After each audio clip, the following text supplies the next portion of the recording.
Survey भवन्तु सुखिनः survey Santu निरामयाः survey भद्राणि पश्यन्तु मा कश्चित् दुःखभाग् भवेत्। संसारका सबै प्राणी सुखी हुन्, सबै निरोगी हुन्, सबैतिर राम्रो मात्र देख्न पाइयोस्, कहीँ कतै पनि कसैले पनि दुःखको भागी हुन नपरोस्। उपनिषदको यो महान वाक्य सँगसँगै म यो ज्ञान यो प्रेरणा प्रदान गर्नुहुने समस्त गुरुजनहरू जो ऋषिजनहरू महात्माहरू हुनुहुन्छ उहाँलाई नमन गर्छु। अनि यो सायंकालीन सत्सङ्गमा उपस्थित हुनुभएका अथवा रात्रिकालीन सत्सङ्गमा उपस्थित हुनुभएका सम्पूर्ण महानुभावहरूलाई पनि म हार्दिक नमन गर्दछु।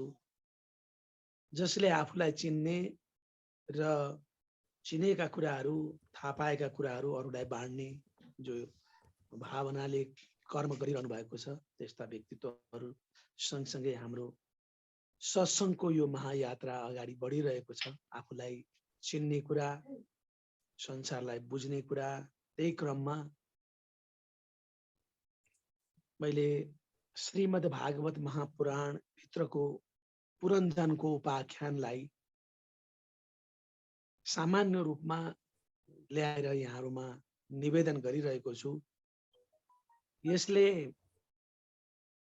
यो मानव जीवनलाई बुझाउने रहेछ, प्रकृतिलाई पनि बुझाउने रहेछ, ईश्वर र आत्मालाई पनि बुझाउने रहेछ। त्यसैले यो प्रकृति, यो पुरुष, यो ईश्वर, यो आत्मा अनि हाम्रा वरिपरि रहेको जो माया जसले हामीलाई अलमल्याइरहन्छ, त्यही कुरा यो पुरञ्जनको उपाख्यानले बुझिने हुँदा हामी सत्सङ्गमा यो कुरा पनि राखिरहेका छौं। जब मानस सरोवरमा बस्ने दुईटा हंस पृथ्वी लोकमा विचरण गर्ने इच्छा गरे, पृथ्वी लोकमा जाउँ न त घुमौं भन्ने इच्छा गरे, त्यसपछि यो धरतीमा ती दुई हंसले मनुष्य प्राप्त गरे, मनुष्य जीवनमा आए। एकजनाको नाम रह्यो पुरञ्जन, अर्का रहे अभिज्ञात। ती मानस सरोवरमा विचरण गरिरहने हंस। अभिज्ञातको इच्छा संसारमा आएर संसारमा नअल्मलिने, बाटो नबिराउने खालको थियो। तर पुरञ्जनले यो संसार यो बडा सुन्दर देखेर सुख भोग गर्ने इच्छा गरे। यो प्राचीन बर्हीलाई महर्षि नारदले ऋषिले बताउ नारद ऋषिले यो चाहिँ नि प्राचीन बर्हीलाई दिएको दिव्य ज्ञान हो। पुरञ्जनले सुख भोगको इच्छा जागृत गरेको हुनाले, आफूलाई जागृत गराएको हुनाले यो संसारमा कहाँ गएर बसे, कहाँ गएर घुमे आनन्द होला, सुख भोग प्राप्त गरिएला भन्ने चिन्तन गर्नुभयो। र त्यहाँ हेर्दाखेरि एउटा सुन्दर देश देख्नुभयो, पाञ्चाल, जहाँ चाहिँ नि 9 वटा ढोका थिए, विचित्र प्रकारको त्यो एउटा शहर जस्तो ठाउँ देखे र त्यतैतिर अभिज्ञातका साथमा घुमफिर गर्दै आउनुभयो। त्यहाँ अभिज्ञात पुरञ्जनका साथमा हिँडिरहनु भएको थियो र पुरञ्जनको उद्देश्य के छ भन्ने कुरा पनि उहाँले पत्ता लगाइरहनु भएको थियो।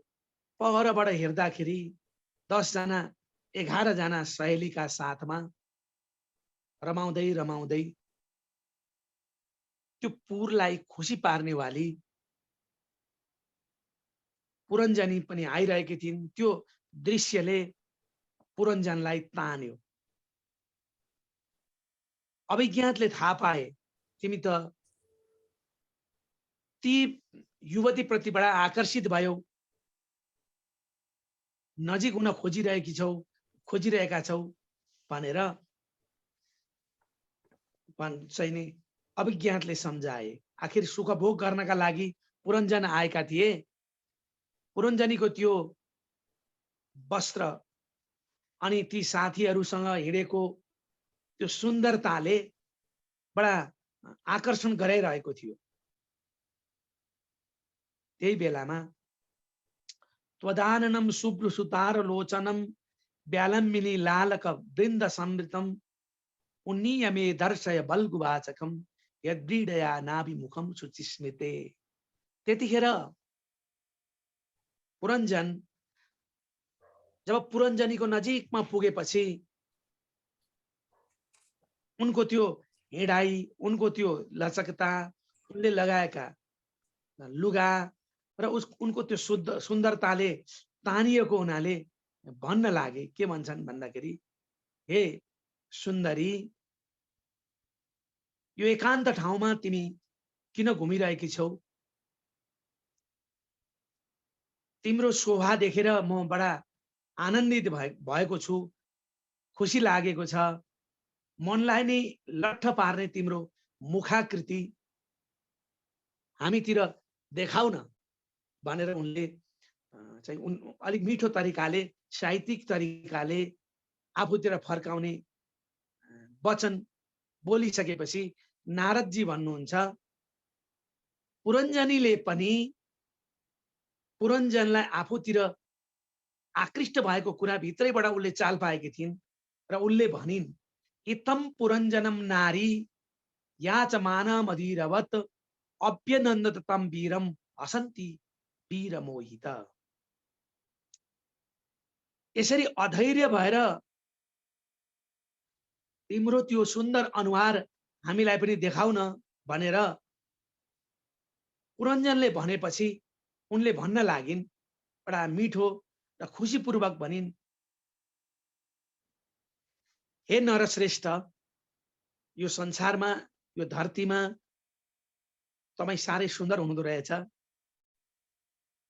तर एउटा कुरा म हजुरलाई भन्छु, म यहाँ आएर जन्मिए, नविदाम वयम सम्यक कर्तारम पुरुषर्षभ आत्मनस्य परस्यापि गोत्रम नाम च यत् कृतम। तिमी को हौ, तिमी यति सुन्दरी कसरी यहाँ हिँडिरहेको छौ भनेर तपाईले मलाई सोध्नुभयो। तपाईको बडा सोध्ने शैली पनि मिठो लाग्यो। म तपाईलाई भन्छु, न मलाई आफूलाई उत्पन्न गर्ने आमा बुवाको थाहा छ, आमा बुवा मेरो को हुनुहुन्छ त्यो पनि मलाई थाहा छैन, मेरो गोत्र पनि थाहा छैन,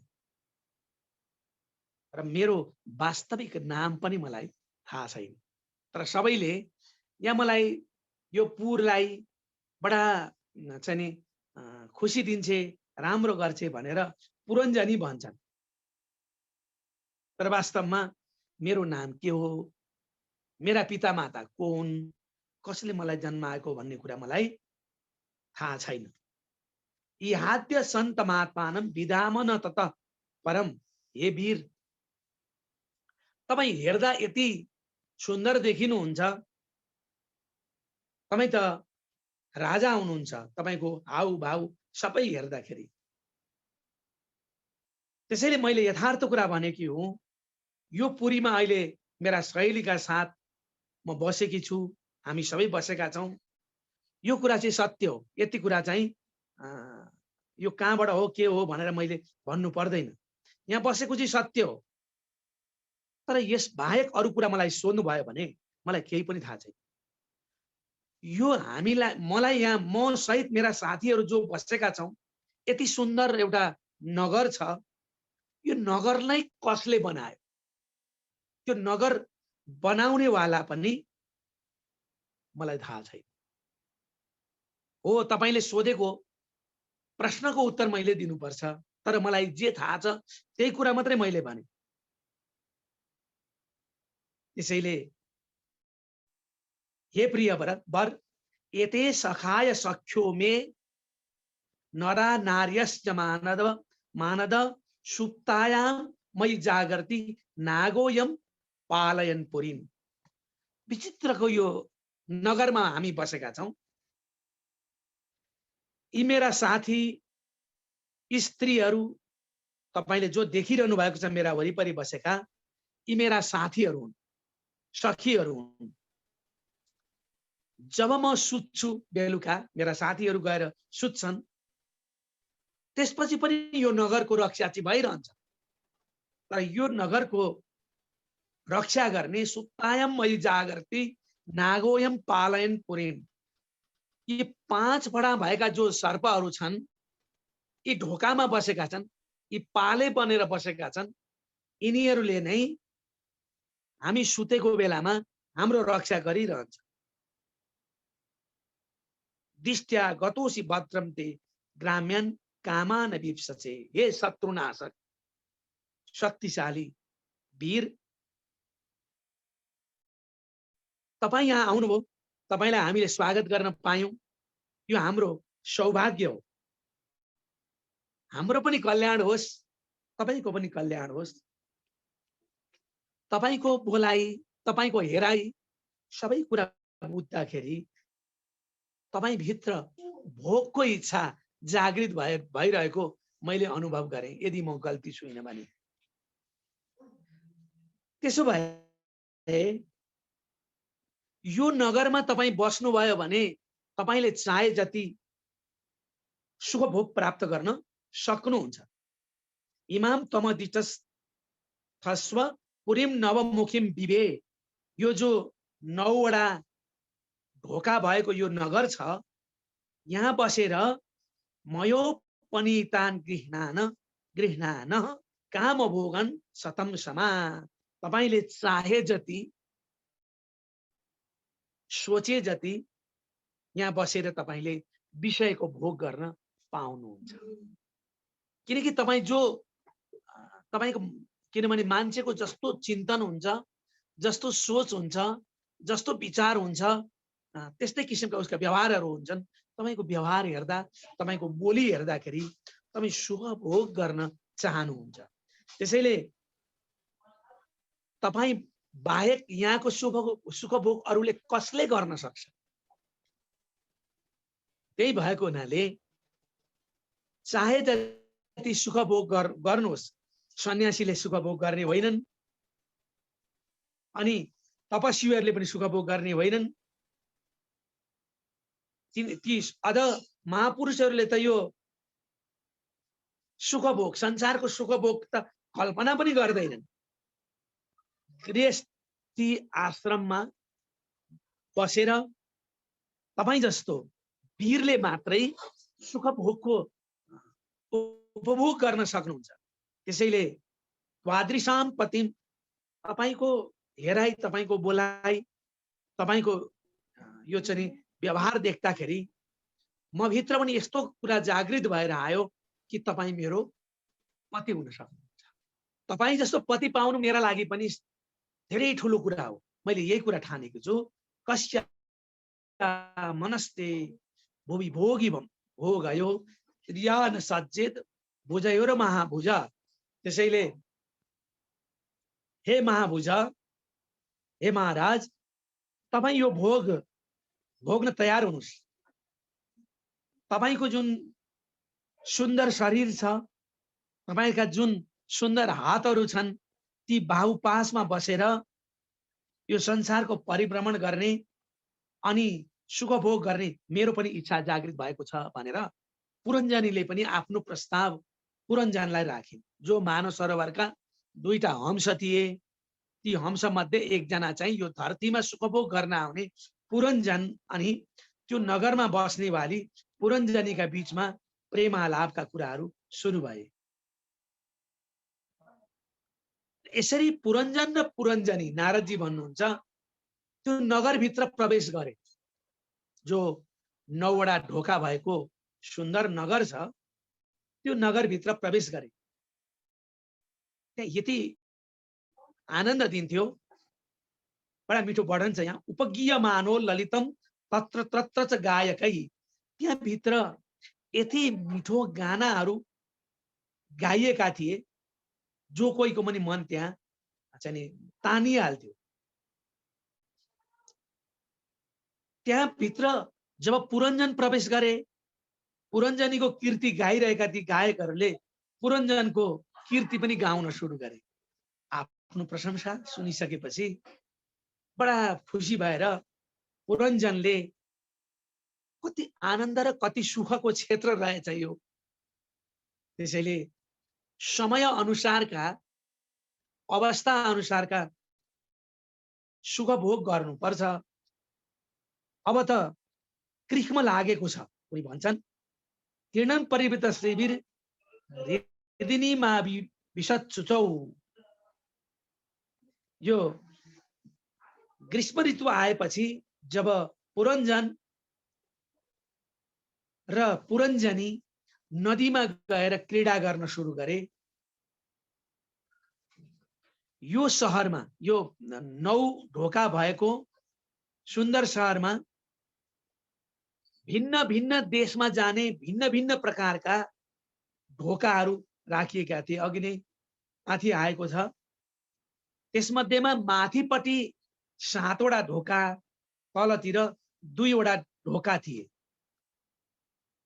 सप्तो परिकृताः द्वार, 7 वटा ढोका माथिपट्टि, 2 अधः, तलपट्टि चाहिँ 2 टा ढोका, पश्चिमे 2, पश्चिमपट्टि 2 वटा ढोका, अमुसाम ते नामानि निपवर्णये, तिनी ढोकाद्वारा बाहिर जाने भित्र आउने काम तिनीहरूले गर्ने गर्दथे। यी 9 वटा ढोका मध्ये नारदजी प्राचीन वर्यलाई बताउनुहुन्छ। तपाईं याद गर्नुहोस्, म जे कुरा तपाईलाई बुझाउँदैछु त्यसलाई बुझ्ने प्रयास पनि गर्नुहोस्।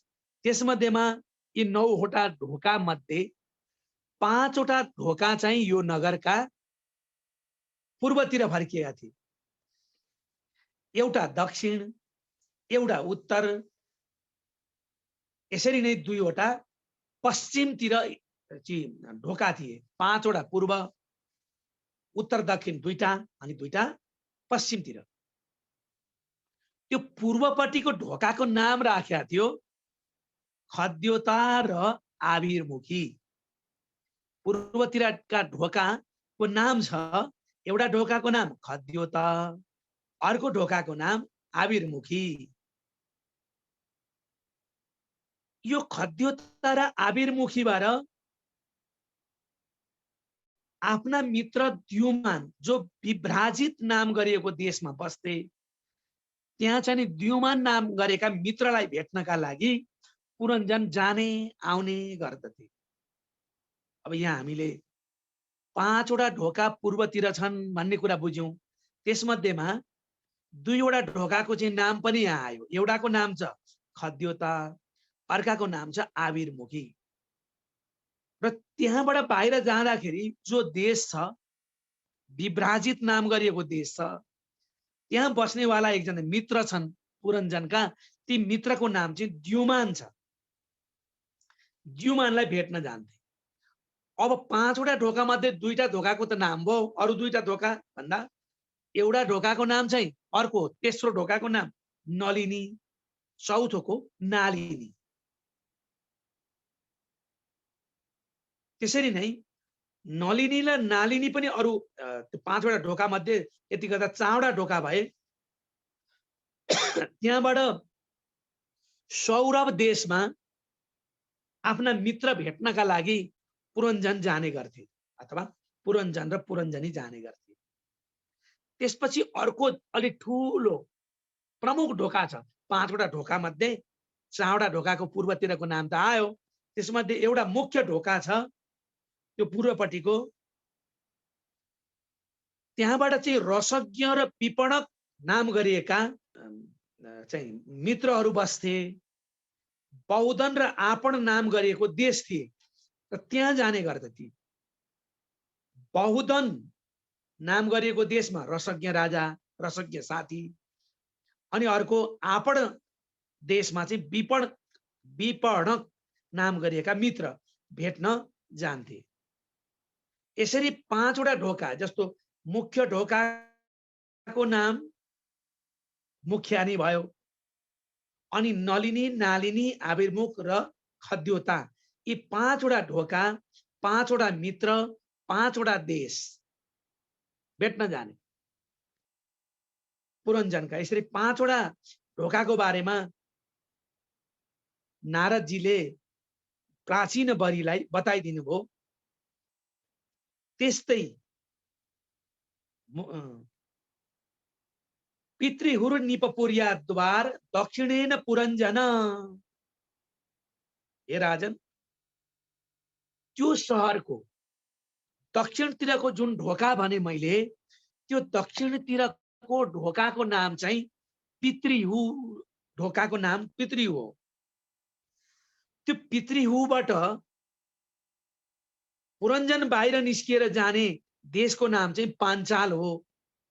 त्यो पाञ्चाल देशमा श्रुतिधर नाम गरिएका पुरञ्जनका साथी थिए। यी एउटा एउटा प्रतीक हुन्, बिम्ब हुन् यिनीहरू। यिनीहरूको रहस्य एकछिन पछाडि नारदजीले प्राचीन बरीलाई खोल्नुहुन्छ। अहिले हामीले सुन्दाखेरि धेरै नामहरू आए, बुझ्न कठिन होला कि जस्तो लाग्न सक्छ। त्यसरी नै उत्तरपट्टिको देवहुर नाम पुर्याद्वा उत्तरेण पुरञ्जन, पुरञ्जन बसेको नगरको उत्तरपट्टिको ढोकाको नाम थियो देवहु। त्यताबाट जाँदाखेरि पाञ्चाल देश, त्यो देशको नाम चाहिँ पाञ्चाल नै छ, तर त्यहाँ चाहिँ नि श्रुतिधर नाम गरिएका मित्रलाई उनी भेट्न जान्थे। यसरी नै उत्तर र दक्षिणका ढोका पनि सिद्धिए। अब यहाँ खद्योता चाहिँ यी चाहिँ पहिला 2टा ढोका आए, खद्योता, आविर्मुख, नलिनी, नालिनी र मुखिया, यी 5 वटा पूर्वतिरका ढोका भए। अनि पितृहु र देवहु चाहिँ उत्तर र दक्षिणका ढोका भए। त्यहाँबाट ती देशहरूको नाम भनिएको छ। ती देशमा गएर साथीहरूसँग उनी भेट गर्थे। अब 7 वटा ढोका भए। 8औं र 9औं ढोका चाहिँ पश्चिमतिरका ढोकाहरूको बारेमा यहाँ बताउनुहुन्छ नारदजी प्राचीन बरीलाई। आसुरी नाम पश्चात द्वास्तयाति पुरञ्जन। पश्चिम दिशामा आसुरी नाम गरिएको ढोका छ। ढोकाको नाम नै आसुरी। त्यहाँ दुर्मद बस्छन्, पुरञ्जनको त्यो साथी हो।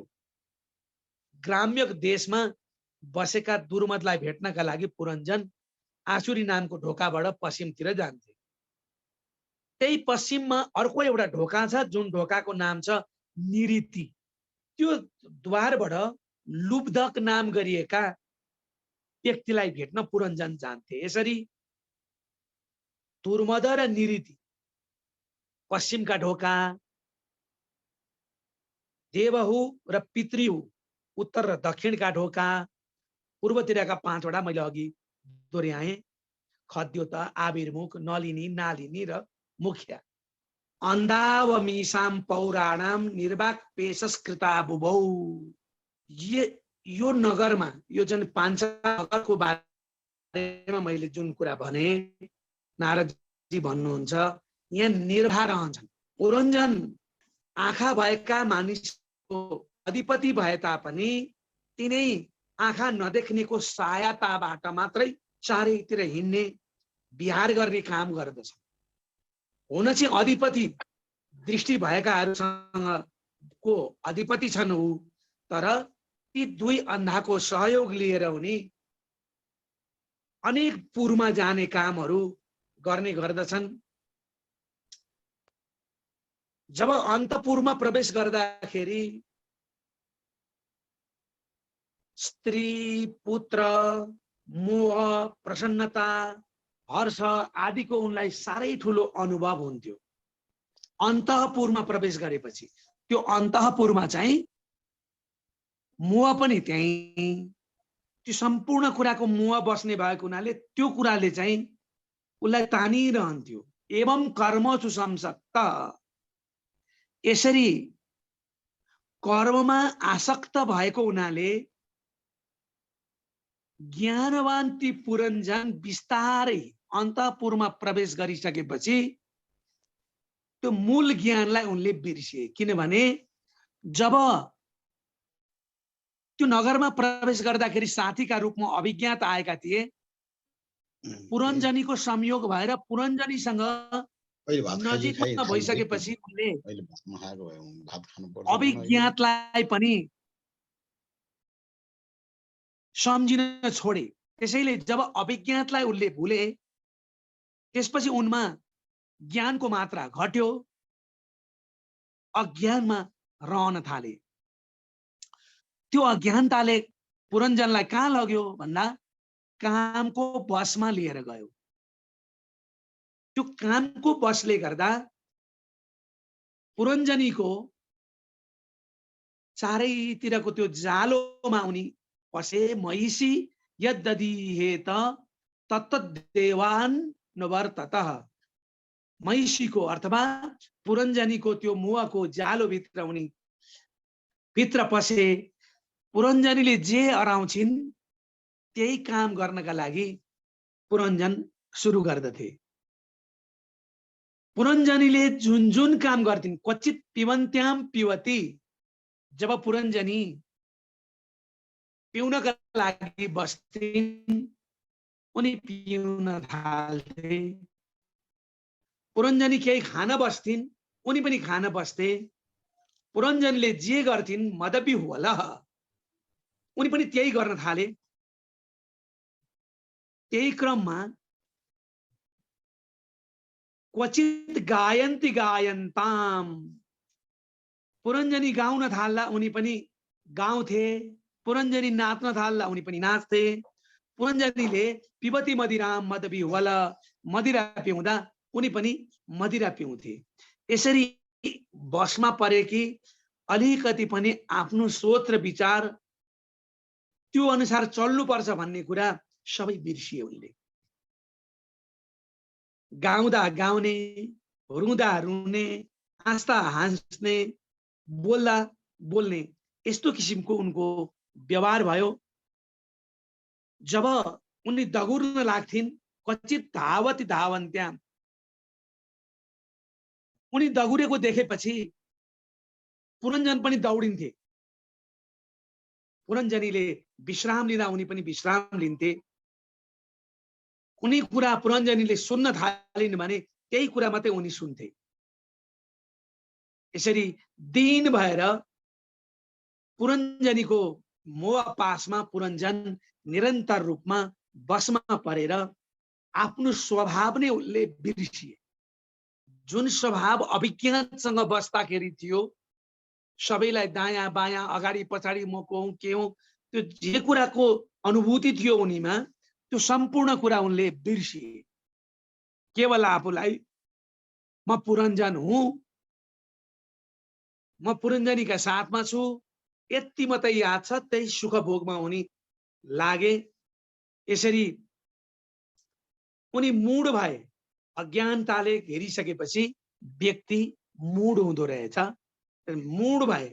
नारदजी भन्नुहुन्छ, म तपाईलाई जुन कुरा बताइरहेको छु यसको रहस्य बुझ्ने प्रयास गर्नुहोस्, बिर्सिँदै नजानुहोस्। स एकदा मय श्वासो रतम पञ्चाश्वमासुगम, एक दिनको कुरा हो। पुरञ्जनले विशाल धनुलाई आफ्नो स्कन्धमा राखे अनि सुनको कवच लगाए। तर्कस पनि भिरे। 11औं जो सेनापति थियो, त्यो सेनापतिका साथमा 5वटा घोडा जोतिएको एकदम छिटो गतिमा हिँड्ने रथमा गएर उनी बसे। उनीसँग द्रुत गतिमा चल्ने 5वटा घोडाको रथ आयो। सुनको कवच रह्यो, धनुष बोकेको छ। म आज शिकार गर्न जान्छु, जंगलमा भनेर उनी प्रवेश गरे शिकार खेल्नका लागि। उनी प्रवेश गरेको त्यो जंगलको नाम चाहिँ पञ्चप्रस्थ थियो। यो रथ तपाईले जीवनमा ज्ञान प्राप्त गर्नु छ, त्यो ज्ञान प्राप्त गर्नका लागि यो रथको बारेमा पनि तपाईले बुझ्नुहोस् है। यो रथमा दुईवटा पाङ्ग्रा छन्, यी रथका पाङ्ग्राहरू। एउटा धुरी छ, तुरा, र यो रथमा तीनवटा ध्वजा छन्, पाँचवटा डोरी छन्, एउटा लगाम छ, एकजना सारथी छ र आफू बस्ने एउटा सीट छ, दुईवटा जुवा छन्, पाँचवटा शस्त्र छन्, सातवटा पर्दा छन्। र यो रथ एउटै चालबाट हिँड्दैन थियो, यसका 5 प्रकारकै चाल थिए। यसरी प्राचीन बरीलाई एउटा सुन्दर बिम्ब ल्याएर त्यो रथमा ती घोडा, डोरी, जुवा यी हेक्का राख्नका लागि मानव प्रतीकका रूपमा उहाँले त्यहाँ बुझाउँदै हुनुहुन्छ। यसको तात्पर्य उहाँले नै खोलिदिनुहुन्छ। चचार मृगयाम तत्र दृप्त आत्तेषु कार्मुकः। जब शिकार खेल्नका लागि उनी बाहिर निस्किए, त्यो दिन जब पुरञ्जनीलाई पनि सोधेको छैन, उनी एक्कासी बाहिर निस्किए। त्यहाँ उनले अत्यन्त निर्दयतापूर्वक आफ्ना तीखा बाणहरूले विभिन्न पशुहरूको वध गरे। शास्त्रमा यो 5औं श्लोकमा के लेखिएको छ भने आसुरीम वृत्तिमाश्रित्य घोरात्मा निरनुग्रह। उनले आसुरी वृत्ति अपनाए, पशुहरूको वध गरे। निहन निशितेर बाँडेर बनेछु वनगोचरा। वनमा बस्ने ती निरपराध पशुपन्छीलाई उनले मारे। हो, शास्त्रमा पशु हिंसाको निम्ति कुनै विधि बनाइएको छैन, तर मानिसको स्वाभाविक वृत्ति रोक्नलाई यसरी जुन नियम बनाइएको छ, त्यो मासुप्रति आसक्ति हुनाले काम वासना पूर्वक राजाले यसरी वनका विभिन्न पशुहरूलाई मारे भनेर नारदजीलाई, प्राचीन बरीलाई बताउनु भयो। यसको रहस्य पनि तपाईले चिन्तन बनाउनुहोस् र एक एक शब्दलाई तपाईले मन्थन गर्नुहोस्। जो विद्वान यस कुरालाई बुझ्दछ त्यो व्यक्तिले आफूलाई चिन्दछ र ज्ञान पनि प्राप्त गर्दछ। उहाँले के भन्नुहुन्छ भने कर्मणा तेन राजेन्द्र ज्ञानेन नस लिप्यते। जसले यसलाई विस्तार पूर्वक बुझ्छ, गहन रूपमा थाहा पाउँछ, त्यो व्यक्तिले आफ्नो जीवन बुझ्छ। र यसरी अहंकारले गर्दा यो संसारका मानिसहरूले शास्त्रको व्यवस्थालाई उल्लङ्घन गरेका छन्। त्यो शास्त्रको व्यवस्था उल्लङ्घन गरेर पशुको वध पनि गरेका छन्। जसले बुद्धिहीन भएर, विवेकहीन भएर यसरी पशु हिंसा गर्दछ, त्यो व्यक्ति फेरि पशु योनिमा गएर जन्मनु पर्छ। विप्लवो भूत दुःख दुःख करुणात्मना, नष्ट त्यो पशु योनिमै आउनु पर्छ। यसरी किसिम किसिमका पशु प्राणीहरूको हत्या गरिसकेपछि उनलाई रमाइलो भयो, तर थाकेर शिथिल भइसकेपछि घरको याद आयो। त्यसपछि घरमा आए, स्नान गरे, अङ्गराग लगाए र रानीलाई उनले खोजे। त्यो बेलामा राजाले सोधे, खै त आज पुरञ्जनी।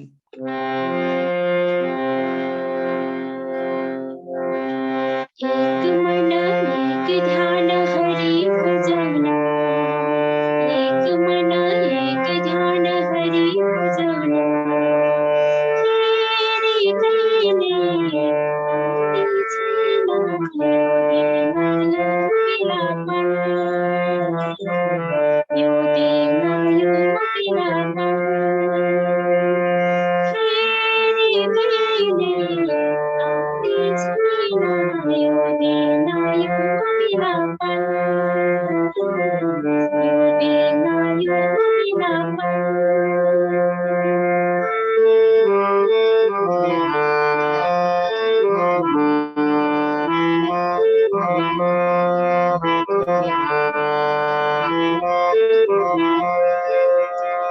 कदमगाछीको डलीमा बसी बालकृष्ण हेरिरहेछन्, कदमगाछीको डलीमा बसी बालकृष्ण हेरिरहेछन्, मयूर मुकुटले हातमा मोती मुनि बोलिरहेछन्, मयूर मुकुटले हातमा मोती मुनि बोलिरहेछन्, तेरी कैले आरती छीना यो दीना यो विलापन, यो दीना यो विलापन।